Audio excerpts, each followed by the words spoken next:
Hi folks, welcome back to this segment on the legal framework that influences HR practice, and specifically we're going to talk about workplace harassment here. Harassment is covered under the Human Rights Code, and when we start to talk about your rights and responsibilities, we're going to go to the Ontario Human Rights Commission website to show you what they say your rights and responsibilities are under the code. But before we do that, let's talk about what harassment is. It really is any kind of unwelcome behavior that might humiliate, disrespect, demean, embarrass a person. And it also assumes that this behavior is something that a reasonable person would know could be embarrassing or is embarrassing to somebody or is demeaning or humiliating.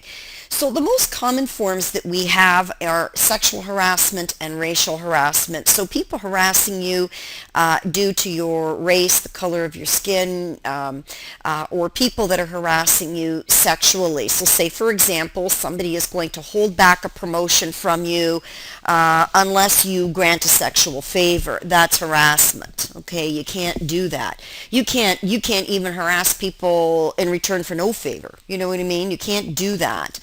So those are the kinds of things we're trying to, that the Human Rights Code is trying to address. Most companies, the best offense is a good defense, but we also say that a good policy is to make sure that you have something written on it so that you can go on the offensive and make sure that people are aware of what your policy is so that they don't commit anything that is considered to be harassment, or at least they can't say they didn't know.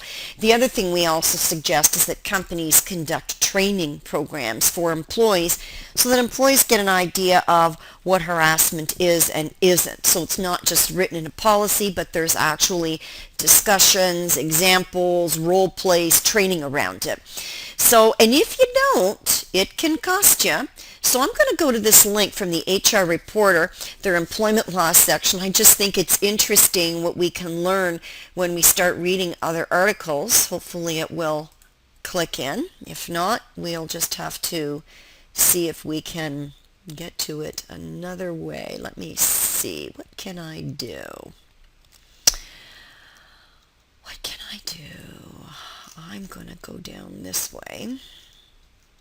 Maybe get to it better this way. Let's see.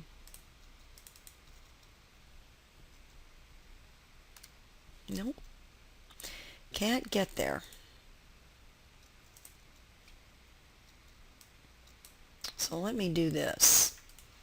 I'm going to go into the hyperlink. Here's a little lesson for you in itself, right? And I'm going to see if I can copy it. I'm just pressing the shift and the right arrow key. I'm going to press control copy. I don't know if that's going to get it for me, but we'll see if it does. Okay, then I'm going to see if I can get to the internet and show you. There you go. There's a way to do it. See if we get there now. There we are. Okay, I'll just move this little guy off to the side. Here's the article I was after. So this lawyer said, or this writer says he's come across an interesting case back from 2008 with Bell Mobility. A 60-year-old woman was pushed into a filing cabinet by her employer, her manager, who was upset with her because she's not performing properly. He put her on a performance improvement plan, and she was awarded by the court, the Ontario Superior Court, more than $500,000 in damages as a result of post-traumatic stress disorder. Now, we thought that was just for our veterans fighting the war, right? Well, guess what? Not. So it can also go for employees who are experiencing some kind of post-traumatic experience as a result of the way that they were handled at work.